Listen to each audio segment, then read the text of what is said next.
Hey, Trixie, let's grab one from the vault. 4,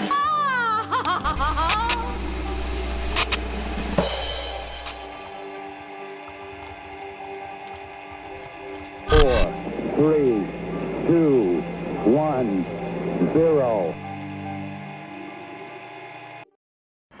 The following is a bit of a satire pertaining to a CNN panel discussion concerning Transformers as enlisted members of the United States Armed Forces following a court ruling that has upheld President Trump's ban of Transformers from further service.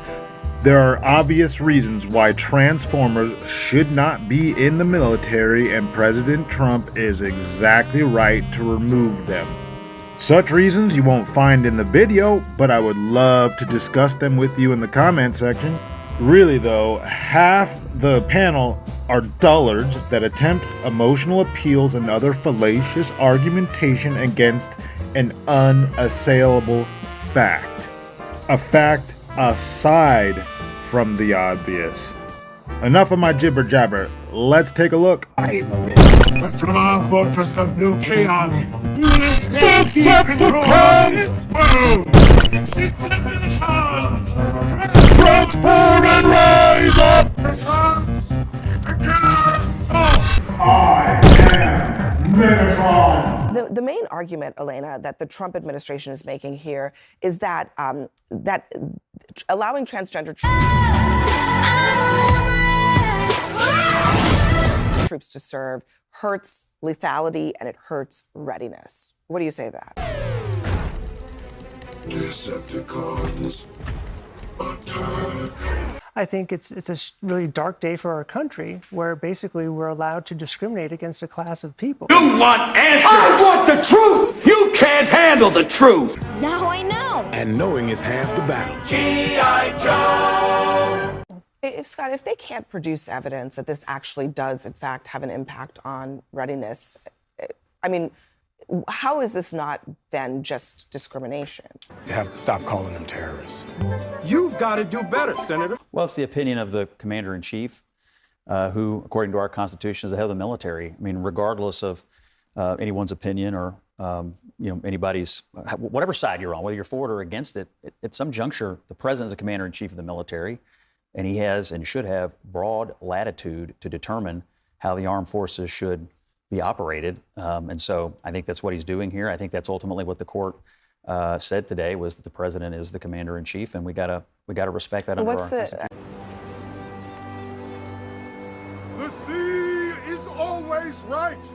The sea is always right. But I mean, to her point, if there's not a downside, and it's been going on for years now, and I mean, I'm just presenting your argument to them. Yeah.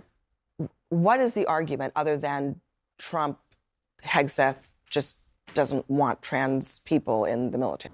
Spartans! What is your profession? Saying that, look, you're the president, you're over the military, you do, for the most part, get to sort of dictate the standards of our military. And I don't really see how you can push back against that. Again, we'll see what happens. But I think it's time you know the truth. SHIELD is not what we thought it was. It's been taken over by Hydra. In the court. I can. I'm sorry, I can. What if the president wakes up tomorrow and says, I don't want any black people in the military? Do we give deference to him on that? Well, no.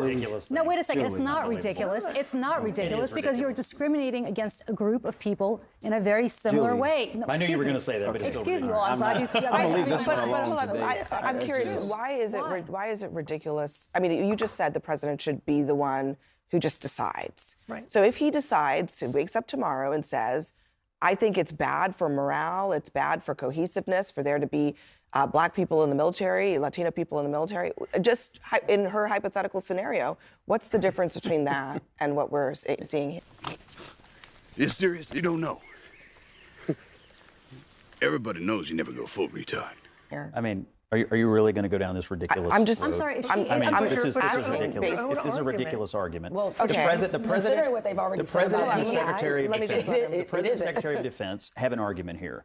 They believe that readiness and unit cohesion And overall operations of the military are impacted by this. That is their opinion, and that is the opinion of the commander-in-chief, who the Constitution gives broad latitude to run the armed forces. So that's their opinion. You're allowed to have one. You're allowed to have one. You're also allowed to run for president and become commander-in-chief yourself. But until you do... Shall we play a game? Trans triggered. Why can't we be in the military anymore? We're so effective at cultural disruption.